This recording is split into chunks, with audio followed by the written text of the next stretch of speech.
Amis des livres, amis des mots, amis de la librairie Rengart, bienvenue à cette cinquième édition des Rendez-vous du lundi. Eh oui, le temps passe. Cinquième édition et nous avons le plaisir aujourd'hui de recevoir Sylvie de Mathusieux. Bonjour Sylvie. Bonjour Dominique, bonjour. Sylvie, qui est une autrice, on va dire autrice, Oui, tu aimes bien? jeunesse. Alors, un auteur ou une autrice, je me embrouille moi dans ces dénominations, prolixe, puisqu'on a plus de 100 livres à ton actif, et que des livres pour les enfants, que des livres pour la jeunesse, Presque, oui. sauf deux exceptions, je dirais. Mhm. Un recueil de contes, dans une version illustrée, dans une version Oui, plus petite. c'est jeunesse C'est encore un... aussi. Mais Oui, si on veut c'est montrer jeunesse. celui-là, Mhm. illustré par Christian Heinrich, c'est Oui. aussi pour les grands. Oui. Et puis un ovni dans ce catalogue, un polar dans la collection des enquêtes Renan des éditions du Verger. Un polar d'ailleurs qui n'est pas sanglant, ce qui est bien. Non, ça n'est pas sanglant. Je ne voulais pas trop sortir de mon... Non pas de mon confort, parce que c'est pas une question de confort. Mais je ne voulais pas être trop en décalage avec ce que j'ai l'habitude de faire. Je voulais que ce livre puisse être lu par des personnes qui sont en quatrième ou en troisième. Donc je ne voulais pas faire des choses Mais ça reste quand même pour les terribles. adultes. C'est pour les adultes, mais il y a des gens en quatrième et en troisième qui lisent Madame Bovary, qui lisent des choses pour Oui, adultes. je comprends. Et d'autres choses pour adultes, d'ailleurs. Ce qui sort surtout de ce livre, et qu'on va retrouver dans les autres, c'est ton empathie. C'est ton approche des gens, Hmm. je dirais ton humanité. Oh, carrément. Alors, tout ce catalogue, parce qu'on ne peut pas parler autrement que de catalogue, Oui, on le retrouve dans cet petit opuscule, qui n'est pas à jour, je vais qui le n'est ramener pas à de jour, nouveau, mais bon. je Mais alors, suis il y a des collections vedettes. La maîtresse est folle dingue, la maîtresse a peur du noir, enfin, une collection oui, qui mythique, marche mythique, bien. Oui, mythique. mythique. Non, si on veut du mythe, on l'a ici. Alors, oui, Ça, c'est un de mes chouchous aussi. Ou alors des petits policiers pour les enfants, énigmatique, mon cher Eric. Donc là, énigmatique, mon cher Eh oui. Watson. Et puis des choses pour les plus petits, des choses pour les plus grands. Et aujourd'hui, on va parler des deux romans pour la jeunesse qui nous préoccupent, qui sont dans la collection Graines d'Histoire aux éditions de la Milieu Bleu. On va revenir après de tes fonctions, on va parler de tes fonctions aussi, non. Des nazis habitent chez moi et Tempête chez les Celtes. Mais avant ça, une question quand même qu'on a déjà posée, je pense, souvent. Pourquoi être autrice pour la jeunesse? On a fait des études de droit, on est maman de 2 enfants, récemment grand-mère. Oui. Est-ce que c'est un penchant naturel? Est-ce que c'est un choix délibéré?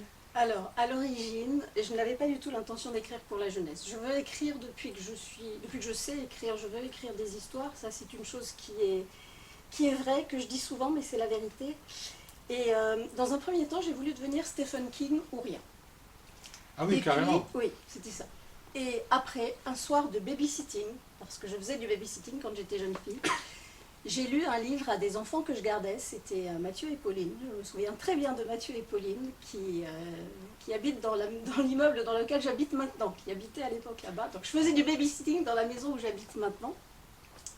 Et ce soir-là, il s'était passé quelque chose d'extraordinaire, c'est que je leur avais lu un livre, un certain livre, et je m'étais dit, mais c'est tellement formidable, ce bouquin est tellement extraordinaire, c'était Le Monstre poilu d'Henriette Bichonnier, Ah oui, bon, illustré par Peft. Je me suis dit, je ne veux pas finalement être Stephen King, c'est nul. Je veux devenir Henriette Bichonnier ou personne. et tu es devenue Sylvie de Mathusieux. Et je suis devenue moi. C'est Voilà. formidable, voilà. Donc Sylvie de Mathusieux, donc, qui est engagée dans cette écriture, qui est engagée aussi auprès des classes, tu interviens beaucoup Beaucoup à d'ateliers l'école, d'écriture. des ateliers d'écriture, des conférences évidemment, des participations à des salons, etc. Et ton engagement va plus loin puisque tu es encore président de l'association littérale, Littéral, oui. association D'auteur. des auteurs en Alsace. Nous avons reçu d'ailleurs Nicolas Kempf il n'y a pas longtemps, on nous en a parlé. Et puis donc récemment, tu es aussi devenue directrice de collection Oui. pour ces ouvrages dans la collection Graines d'Histoire dont nous allons parler pour les deux livres qui sont là, qui sont donc signés Sylvie de Mathusieux. Le premier paru, c'est donc Des nazis habitent chez moi, Oui. qui est paru en même temps que celui de Florence Yennemet, c'est Il faut sauver la sorcière. Mhm. Florence que nous avons reçue il y a 15 Oui. jours, avec grand bonheur aussi. Et que je salue, salut Florence. Voilà, donc on va parler de ces deux livres, mais tu peux peut-être nous dire un mot sur ce que c'est qu'une directrice de collection, Oui. comment ça fonctionne, et puis peut-être aussi nous dire un mot de l'illustrateur, qui est Benjamin Strickler, qu'on connaît bien, et puis de l'historien, enfin du professeur d'histoire qui fait chaque fois un opuscule à la fin de chaque ouvrage, Daniel, oui. qui remet les choses Mhm. en perspective historique, et c'est un très très joli complément qu'on va peut-être même qualifier de pédagogie. Mais, oui, bien sûr, on peut. C'est pas un gros mot pédagogique. Hein. Non, mais Donc, ça peut faire peur parfois. Mais non, il ne faut pas avoir peur de ça. En réalité, ce qui s'est passé, c'est que cette collection a démarré sur presque un malentendu, puisque je n'avais jamais travaillé avec les éditions de La Nuée Bleue, et j'étais allée voir Mathilde Remeau avec un autre projet. J'étais allée la voir en 2020, début 2020, pour lui parler d'autre chose, d'un projet qui, en réalité, lui a pas plu du tout. C'était quelque chose, ça lui a vraiment, ça l'a pas interpellé, ça lui a pas plu. Mais elle m'a dit, mais moi j'aimerais bien travailler pour la jeunesse aussi, je ne sais pas faire, j'aimerais bien faire ça. On pourrait peut-être réfléchir à une collection qu'on construirait ensemble. Et donc dès l'origine, cette collection, elle a été réfléchie à trois, avec Mathilde et avec Daniel Fischer, qui est l'historien dont on va parler tout à l'heure. Et nous avons, au Café Broglie, monté cette collection, tous les trois, autour d'un verre, et c'était absolument formidable. Et d'ailleurs, c'était pas début 2020, c'était fin 2019, c'était en décembre 2019. Et on a réfléchi à des auteurs locaux. Mathilde souhaitait faire appel non pas à des historiens pour travailler sur ces romans historiques, puisqu'il s'agit de romans historiques, mais à des vrais auteurs jeunesse. Et du coup, moi j'ai cherché un peu dans mon carnet d'adresses, et on a cherché Florence et d'autres gens dont on parlera tout à l'heure. Oui, d'autres gens qu'on va découvrir au fil Oui. des parutions, et je pense qu'il y aura une belle aventure sur cette collection. Et comme on a déjà souligné, on a 6 en principe. en ce projet, En principe, on en a 6 au mois d'octobre. 6 d'un coup, Non, enfin 6 en tout, à tout. avec les 3 premiers. Alors, comme je l'évoquais aussi avec Florence, ça fait un peu le parallèle avec une collection de romans historiques qui existe pour les adultes Oui, aussi à c'est La ça. Nuée Bleue. Donc les nazis habitent chez nous, ou chez moi. Chez moi. Alors cette histoire nous place dans une histoire encore vive, encore vivante auprès notamment des Alsaciens et des Strasbourgeois, puisque ça se passe à Strasbourg. Oui. Et on va évoquer un petit peu les personnages et après l'histoire. Donc le livre commence en 1942, au mois de mai, mais en fait il commence sur les chapitres suivants un petit peu plus tôt. Mais en 1942, on retrouve une jeune fille qui s'appelle Odélia, mais qui maintenant se fait appeler Odile, et qui habite en fait chez sa voisine de palier, qui était son prof de piano, qui est une vieille dame qui s'appelle Théobaldine. Oui. Voilà, alors cette voisine qui était prof de piano l'a recueillie parce que les parents ont dû fuir. Les parents qui ont fui parce que c'était une famille juive, évidemment, et ils sont partis avec le petit frère, et ils sont partis en juillet 1941, mais Odile était trop Elle était malade, oui, elle a donc pas pu- elle a a été pas pu confiée venir. à cette voisine qui en fait va la protéger de beaucoup de choses. Alors déjà, les parents, curieusement, pour les Strasbourgeois, ils n'étaient pas partis en Dordogne comme beaucoup de gens qui ont été évacués à l'époque, ils se sont réfugiés à Grendelbruch. Et en rentrant, ils se sont un petit peu mis dans la vie habituelle, et le père avait apparemment une grande confiance en ce qui se passait. Hein. Ils cachent le fait qu'ils sont juifs. Oui, parce mais qu'ils ne sont pas supposés être là. il Donc, était très confiant. Hein. Il dit à sa femme, Püppchen, écoute-moi, nous n'allons pas partir, nous sommes ici chez nous, on ne sait pas du tout ce qui nous attend si on part, où irons-nous? Nous n'avons personne vers qui nous tourner dans le sud, le voyage sera certainement très dangereux, et de toute façon trop fatigant pour toi et les enfants. Donc il est très confiant. Mais Il est un les peu- choses vont changer. Oui, oui. Il est un peu inconscient, le papa, hein, d'un côté. Oui, oui, oui, les choses vont changer, évidemment, bien sûr. Puisqu'ils reviennent à Strasbourg, au lieu de partir dans le sud ou dans une autre région, comme beaucoup de leurs coreligionnaires, et ils décident de revenir chez eux et de simplement faire semblant de ne pas être juifs. C'est ça l'idée. C'est ça. Et seulement, effectivement, un jour, il se passe quelque chose, ils sont découverts.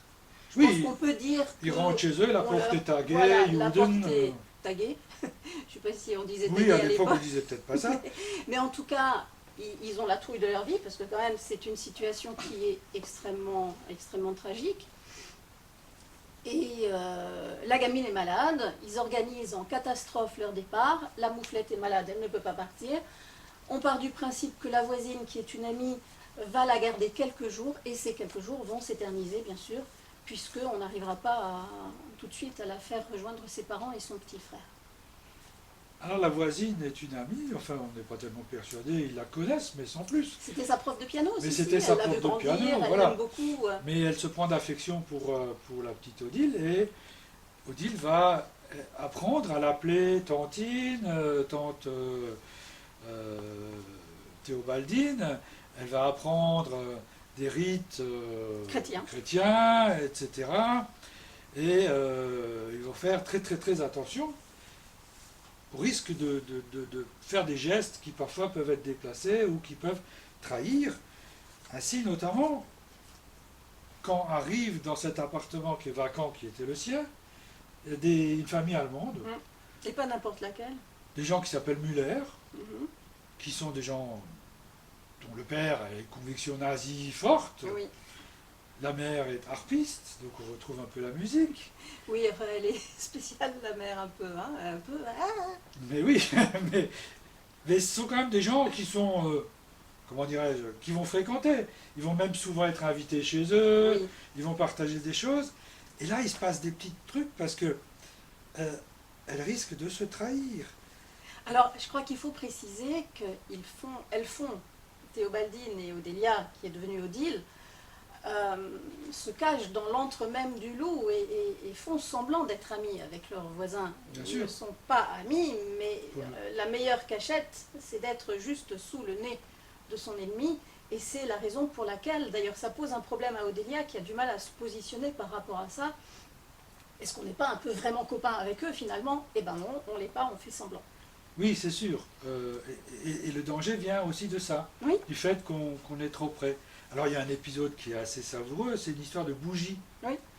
Alors, dans les rites juifs, on a l'habitude d'allumer une bougie les vendredis. Et, Vendredi soir, oui. et elle se rend compte, une fois qu'elle est chez les Muller, là, qu'elle n'a pas allumé la bougie. Mhm.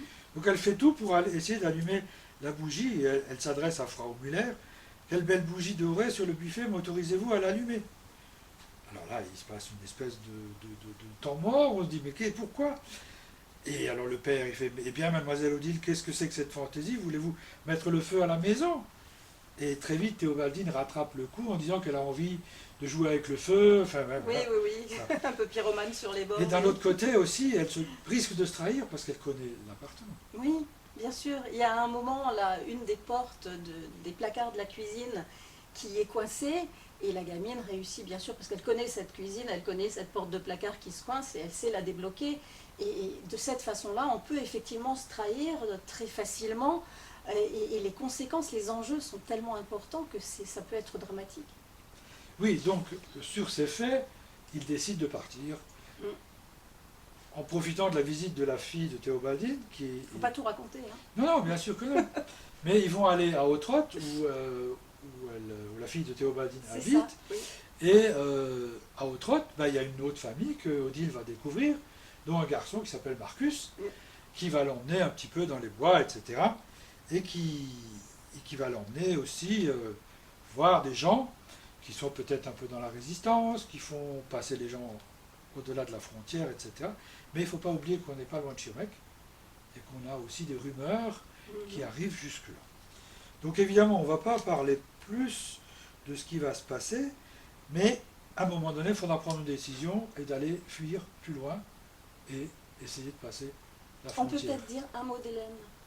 Oui, vas-y. Alors ce livre a été impulsé par un personnage qui a vraiment existé, qui était Madame Hélène Vucher, qui était la passeuse de Sainte-Odile. Et un des chapitres de ce livre a été écrit à partir d'un témoignage qu'elle avait fait. Et ce livre est vraiment une page d'histoire réelle. Je me suis servie de cette interview qui avait été donnée à France 3 Alsace, je crois, un peu de temps avant que cette dame décède. Elle a raté de très très peu. Et donc j'ai placé mes personnages simplement en spectateurs de quelque chose qui s'est vraiment passé. Tout est vrai. Je voulais te demander de lire un passage et en fin de compte, le mieux c'est que tu lises la dédicace. Ah non, je peux pas, Ah, si. je vais pleurer. Non, Lila. Donc la dédicace de Sylvie pour ce livre, à la mémoire de Madame Hélène Vucher, la vraie passeuse du Mont Saint-Odile, et pour mon ami Marcel Rosenblatt, qui, petit garçon, se cacha avec ses parents et d'autres familles juives dans une grande maison à Montignac pendant tout le temps que dura la guerre. Voilà. Évidemment, pour en savoir plus, je vous invite à lire le livre, à lire les pages dont nous n'avons pas parlé, Non, il y en a beaucoup. et On n'a pas peut-être parlé. une dernière petite chose avant de parler du suivant, c'est c'est un livre qui a une fin ouverte, Oui, et oui. il aura certainement une suite. Qui En sait? tout cas, la suite, c'est dans la tête de chaque lecteur. Chaque lecteur a la liberté de terminer cette histoire. Mais pour je te l'instant, connais, tout tu seul. vas nous pondre une suite, on va retrouver ce personnage à un moment donné.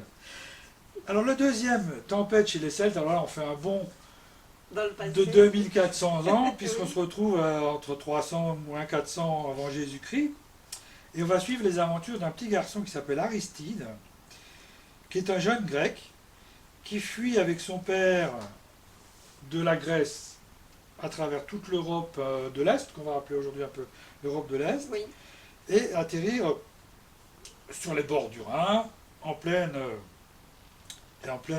culture celte, les Celtes que les Grecs connaissaient.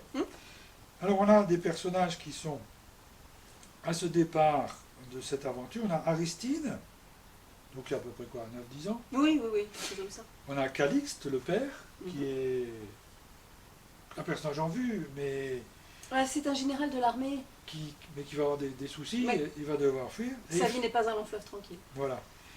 Et il fuit avec un ami d'enfance qui est un voyageur qui s'appelle Nestor.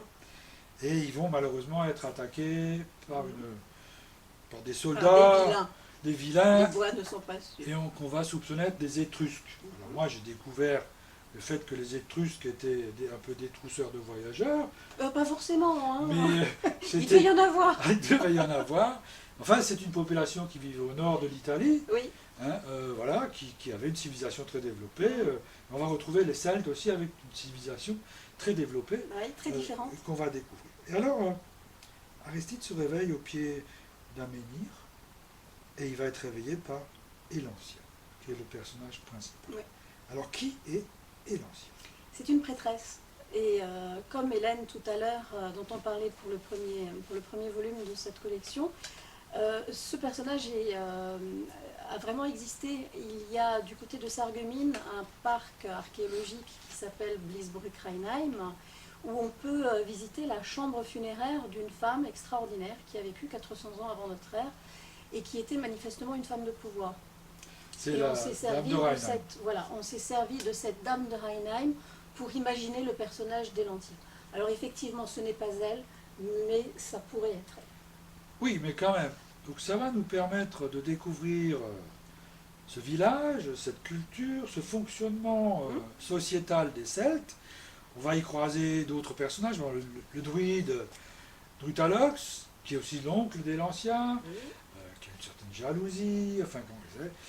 Et la prêtresse, elle est même peut-être plus que ça, elle est aussi fait partie des notables un peu, puisqu'elle a Oui. des responsabilités. Oui, Et on va découvrir que chez les Celtes, les femmes avaient une place qui n'est plus tout à fait après ce qu'elles ont eu. Et le village est aussi un village où les voyageurs stockent leurs denrées pendant une période de transition, le temps de changer de support ou de continuer le Oui, pour voyage. des raisons logistiques, oui. Et ils ont un entrepôt qu'ils mettent à disposition et ils prélèvent une partie, qu'on peut rappeler une sorte Une de taxe. dîme ou Oui, une c'est taxe. ça, Voilà. oui. Et ce jour-là, c'est Elancia qui est en charge de recevoir ces personnes. Plusieurs personnes sont déjà sur place, l'ambiance est solennelle et je comprends que Winda avait raison. Il vaut mieux que je ne m'approche pas trop, je reste donc à distance. Mais de façon à bien voir tout ce qui se passe. Elancia est assise sur une chaise qu'on a disposée devant la porte de l'entrepôt. Elle est revêtue de ses plus beaux vêtements. Elle a arrangé ses cheveux dorés en longues nattes. Elle sourit aimablement.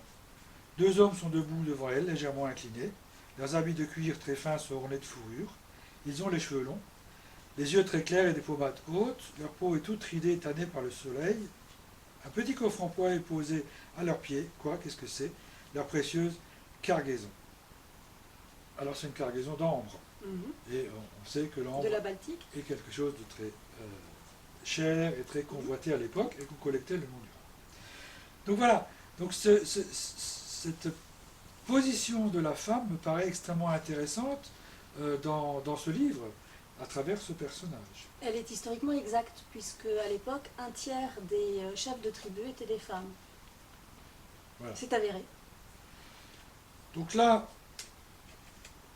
cette responsabilité va être mise un petit peu en cause par des manipulations qu'on va qualifier de plus ou moins politiques. Faut pas tout raconter. Et non, on va pas tout raconter. Mais le jeune Aristide, qui s'est pris d'affection pour elle, va à un moment donné espionner un entrevue. Eh, tiens, prends peut-être celui-là. Et il va se cacher dans un tonneau. Alors c'est juste une petite lecture pour donner le côté un petit peu aventure et un petit peu rigolote. Et puis on s'arrêtera là D'accord. pour laisser au lecteur le soin de découvrir la suite. Donc on est page 68, je crois. Voilà, c'est ça. Donc, Elancia, effectivement, peut agacer et énerve. Il y a une espèce de complot.